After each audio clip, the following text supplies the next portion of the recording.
नमस्कार, आप सभी का बहुत स्वागत है न्यूज नेशन के डिजिटल प्लेटफॉर्म पर। आपके साथ हूं मैं खुशबू मनोरमा मिश्रा।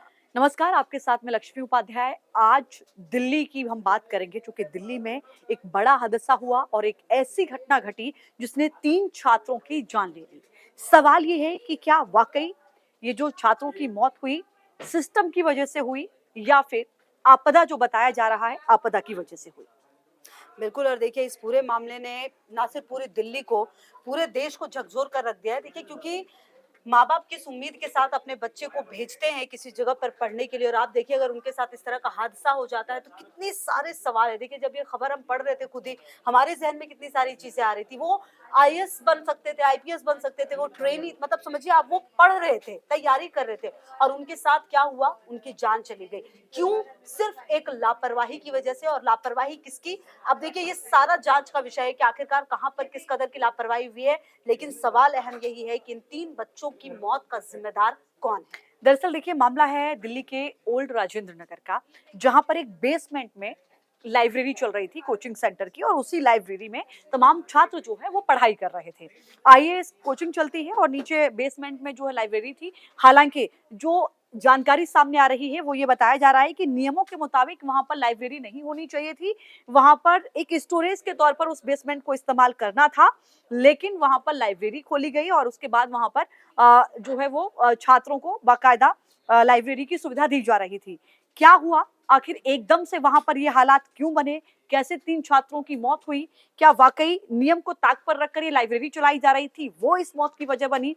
या फिर जिस नाले का पानी यहाँ पर सैलाब बनकर आया, बताया जा रहा है करीब 12 फीट तक पानी भर गया था हम्म। बेसमेंट में। आप अंदाजा लगाइए कि एक व्यक्ति की हाइट कितनी होती है, हार्डली 6 फुट मान लीजिए आप। बिल्कुल, 12 max two feet max. Max two अगर मैक्स वैसे मैं आप बता रही देखें हूँ। तो नॉर्मली देखें तो लास्ट अगर आप सोच सकते हैं, हाँ, और लास्ट अगर सोच 12 सकते फीट हैं। पानी वहां पर भर गया तो जिस उस इंसान की उस स्थिति में और किस पानी भी, तरीके से लक्ष्मी, देखिए ना, नॉर्मल पानी नहीं है ना, वो इतना गंदा पानी था। कहा ये गंदा जा रहा पानी। है कि जब रस्सी फेंका गया तो पता ही नहीं चला कि मतलब कहाँ क्या है, बच्चे समझ ही नहीं पाए कि हुआ बिल्कुल। क्या है। अच्छा, एक चीज देखिए इंपॉर्टेंट इसमें ये भी है कि जो रिपोर्ट्स आ रही है उसके मुताबिक जो लाइब्रेरी थी वो 7 बजे बंद हो रही थी। उसी समय वो स्टूडेंट जो है वो निकल रहे थे। इसी दौरान तेज प्रेशर से पानी आता है और लाइब्रेरी निकलने का सिर्फ एक ही हम्म। रास्ता था। आप समझिए, इतना बड़ा इंस्टीट्यूट चल रहा है, इतने सारे बच्चे हैं, लेकिन आप देखिए कि सुरक्षा की क्या व्यवस्था है। और देखिए शायद ऐसी भी खबर आई, लक्ष्मी, 2-3 दिन हम्म। पहले ही शायद इसकी शिकायत भी की गई थी हाँ। कि इस तरह की व्यवस्था है, इसको देखिए कि किस तरह से ये प्रॉब्लम दूर हो सकती है। हम्म। बावजूद उसके वो प्रॉब्लम जस की तस रही। और अब शायद मुझे ऐसा लगता है इन 3 हम्म। बच्चों की जिंदगी जाने के बाद कुछ जगह हैं और कुछ सोचे और कुछ बड़े फैसले लिए जाए। बिल्कुल, देखिए हम अक्सर देखते हैं कि बड़ी घटनाएं घट जाती हैं, लोगों की जान चली जाती है, उसके बाद सिस्टम जागता है और उस तरीके के मामलों की निगरानी की जाती है। ऐसा ही कुछ इस मामले में भी देखने को मिल रहा है। दिल्ली की मेयर हैं शैली ओबराय, उनकी ओर से एमसीडी के कमिश्नर को निर्देश दिया गया है कि इस तरीके के इंस्टीट्यूट जो एमसीडी के अंदर में आते हैं और इस तरीके के अगर बेसमेंट में उनका संचालन हो रहा है तो उन पर कार्रवाई की जाए, एक बार इसको देखा जाए। लेकिन सवाल ये है कि बेसमेंट में हमेशा एंट्री और एग्जिट 2 चीजें होनी चाहिए, जो कि मोस्टली उसका पार्किंग के लिए या फिर वहां पर जो है वो सामान स्टोरेज के लिए उसका इस्तेमाल होता है, लेकिन यहाँ पर लाइब्रेरी का इस्तेमाल कर रहे थे लाइब्रेरी के रूप में। अब सवाल ये है कि जिस नाले का यहाँ पानी पहुंचा, बताया जा रहा है कि स्थानीय लोगों की ओर से लगातार उसकी सफाई के लिए, ड्रेनेज सिस्टम को मजबूत करने के लिए कहा जा रहा था, लेकिन उस पर भी कोई कार्रवाई नहीं हुई थी, किसी भी तरीके के कदम नहीं उठाए गए थे। लिहाजा ये स्थिति बनी। सिर्फ ये पहला ऐसी लाइब्रेरी नहीं है इंस्टीट्यूट की जहां पर आप देखेंगे कि कोचिंग सेंटर की कि ऐसी तस्वीर है। जब वहां छात्रों से हमारे जो रिपोर्टर, हमारे सहयोगी राहुल जब बात कर रहे थे, तो उनका कहना था कि यहाँ 70 से लेकर 80% ऐसे कोचिंग सेंटर्स हैं जिनकी लाइब्रेरी आप बेसमेंट में देखेंगे। बिल्कुल, तो मतलब साफ है ना कि आप कहीं न कहीं ये देखते नहीं हैं, सुरक्षा को ताक पर रखते हैं, आपको इससे हम्म। कोई मतलब नहीं होता। आप आखिरकार एनओसी दे कैसे देते हैं? अगर हम्म। मान लीजिए कि अगर एक इंस्टीट्यूट चल रहा है तो उसके बहुत सारे मानक होते हैं। अगर आप उस पर जाएँगे तो आपको ये देखना पड़ेगा कि क्या उन मानकों पर ये इंस्टीट्यूट सही उतर रहा है या नहीं उतर रहा है, या फिर हम्म। आपने यूँ ही उसको एनओसी दे दी, यूँ ही इतने बच्चों की ज़िंदगी से आप खेल रहे हैं। इसका मतलब कई जगह और लूप होल हो सकते हैं। आज बेसमेंट में पानी भरा है, कल को हो सकता है कि बिजली की सही व्यवस्था ना हो, कल को आग लग सकती है। ऐसी कितनी घटनाएँ सामने आती हैं। इस पूरे मामले में देखिए एक अपडेट ये भी है कि कोचिंग सेंटर का जो मालिक है और कोऑर्डिनेटर जो, वो अरेस्ट हो चुका है, क्योंकि बेसमेंट में सिर्फ स्टोरेज की परमिशन मिली थी, बावजूद उसके वहां पर चलाया जा रहा था लाइब्रेरी। और देखिए जिन 3 छात्रों की मौत हुई उनके नाम भी सामने आ गए। श्रेया यादव नाम था, तानिया सोनी नाम था और नेविल डेलविन नाम था इन 3 बच्चों का, जो कि अब हमारे बीच नहीं रहे। बताया जा रहा है कि ये बच्चे बुरी तरीके से फंस चुके थे और ये बच्चे खुद को निकाल नहीं पाए। जैसे ही ये हादसा हुआ, जानकारी एनडीआरएफ, एसडीआरएफ और फायर ब्रिगेड को दी गई। टीम वहां पर पहुंची। 14 से 15 बच्चों को हालांकि निकाला गया। 3 डेड बॉडी, जो कि खुशबू ने आपको नाम बताए, इन तीनों छात्रों की मौत के बाद इनके शव बाहर निकाले गए। लेकिन अब सवाल ये है कि वहां पर फिलहाल क्या स्थिति है। तो जो खबर सामने आ रही है वो ये बताया जा रहा है कि अभी भी वहां पर करीब 2 से 3 फीट पानी भरा हुआ है। रेस्क्यू ऑपरेशन पूरा हो गया है और आसपास का जो एरिया है उसकी भी जांच की जा रही है।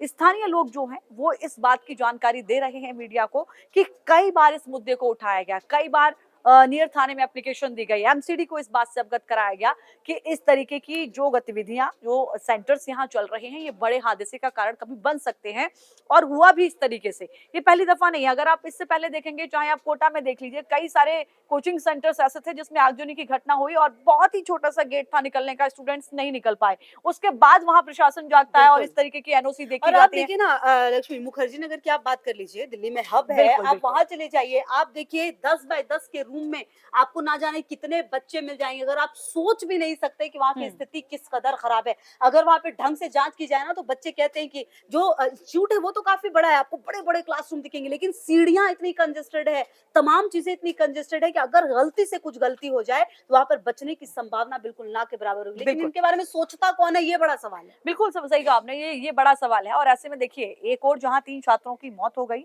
छात्र प्रदर्शन कर रहे हैं। छात्रों का साफ तौर पर कहना है कि कोई तो ऐसा हो जो इसकी जिम्मेदारी ले कि उन 3 छात्रों की मौत का जिम्मेदार आखिर कौन है। सिस्टम की वजह से मौत हुई या जो एमसीडी कह रही है कि ये आपदा थी, क्योंकि आपदा कभी कभी आती है, अब अचानक से आती है। लेकिन वो छात्र कह रहे हैं कि यहाँ तो यही होता है, यहाँ अगर 2 घंटे की बारिश हो जाती है तो यहाँ इसी तरीके का सैलाब आता है, बेसमेंट फुल हो जाते हैं। आखिर ऐसी व्यवस्था क्यों है?